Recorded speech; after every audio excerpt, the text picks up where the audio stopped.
Shalom, selamat pagi Bapak Ibu Saudara yang dikasihi Tuhan. Kita bertemu kembali dalam Renungan Pagi Spiritual Life. Dan pagi hari ini kita akan membaca firman Tuhan yang terambil dari Matius 12 ayat 9 sampai 15a.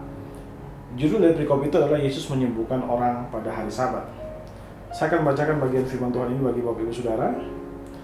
Setelah pergi dari sana, Yesus masuk ke rumah ibadat mereka. Di situ ada seorang yang mati sebelah tangannya. Mereka bertanya kepadanya, bolehkah menyembuhkan orang pada hari Sabat? Maksud mereka ialah supaya dapat mempersalahkan dia. Tetapi Yesus berkata kepada mereka, jika seorang dari antara kamu mempunyai seekor domba, dan domba itu terjatuh dalam lubang pada hari Sabat, tidakkah ia akan menangkapnya dan mengeluarkannya? Bukankah manusia jauh lebih berharga daripada domba? Karena itu boleh berbuat baik pada hari Sabat. Lalu kata Yesus kepada orang itu, ulurkanlah tanganmu. Dan ia mengulurkannya.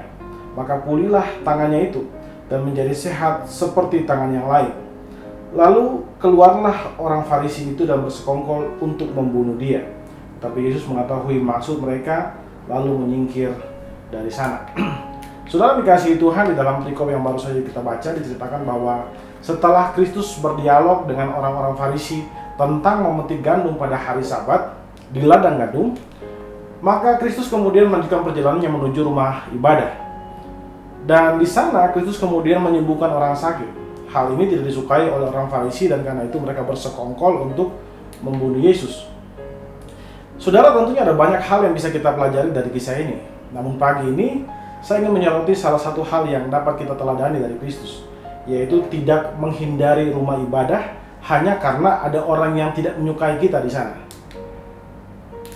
Saudara, setelah berdialog dengan orang Farisi yang membenci dia di ladang gandum, dikatakan bahwa kemudian Yesus pergi ke rumah ibadah, suatu tempat yang merupakan sarang daripada orang-orang Farisi, orang-orang yang bukan hanya membencinya, tapi kalau saudara baca di ayat bagian akhirnya itu dikatakan bahwa mereka berniat untuk membunuh dia. Saudara, mentalitas inilah yang sekarang langka di kalangan orang Kristen. Seringkali ketika kita mudah sekali berpindah gereja hanya karena kita tersinggung dengan perkataan seorang anggota jemaat yang lain atau sikap mereka. Bahkan ada yang tidak bergereja sama sekali hanya karena pernah dikecewakan oleh hamba Tuhan. Tapi Yesus tidaklah demikian. Ketulusan hatinya telah membentengi dia dari kebencian para orang Farisi, sehingga kebencian orang Farisi itu tidak dapat mengubah dia menjadi seorang yang penuh dengan kebencian dan kemudian meninggalkan tugas pelayanannya.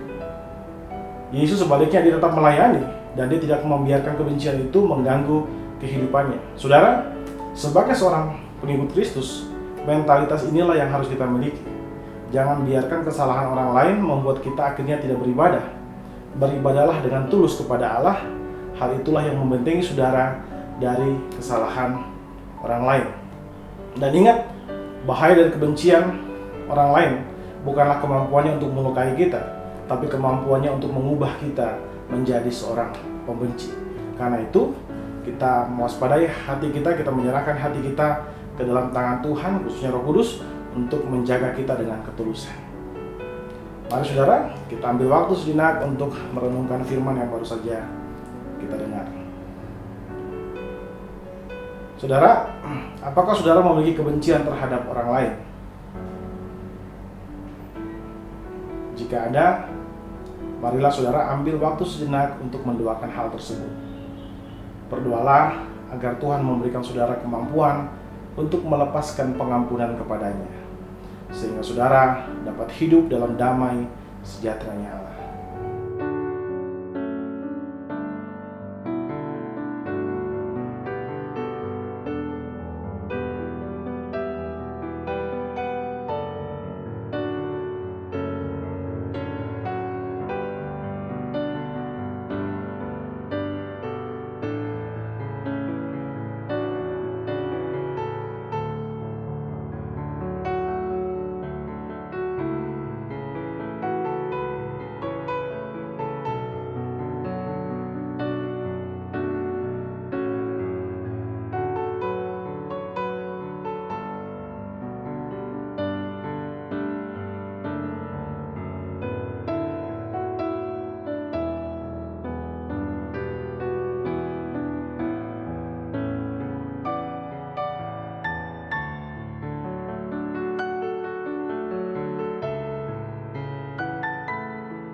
Saudara, percayalah bahwa Tuhan sudah memberikan kasih karunia dan kekuatan bagi saudara untuk mengampuni orang yang pernah menyakiti saudara. Karena itu, percayalah bahwa Tuhan pasti akan menjaga saudara dan melindungi saudara. Mari kita tundukkan kepala, kita satu dalam doa. Ya Tuhan Allah kami bersyukur buat firman Tuhan hari ini yang mengajar kami untuk bisa membentengi hati kami dengan ketulusan, sehingga sungguh dengan anugerah-Mu tidak ada kejahatan orang lain atau kebencian orang lain yang mengubah kami Tuhan Yesus, sehingga akhirnya kami tidak lagi melayani, kami tidak lagi bergereja karena kebencian-kebencian itu ternyata menghancurkan kami Tuhan.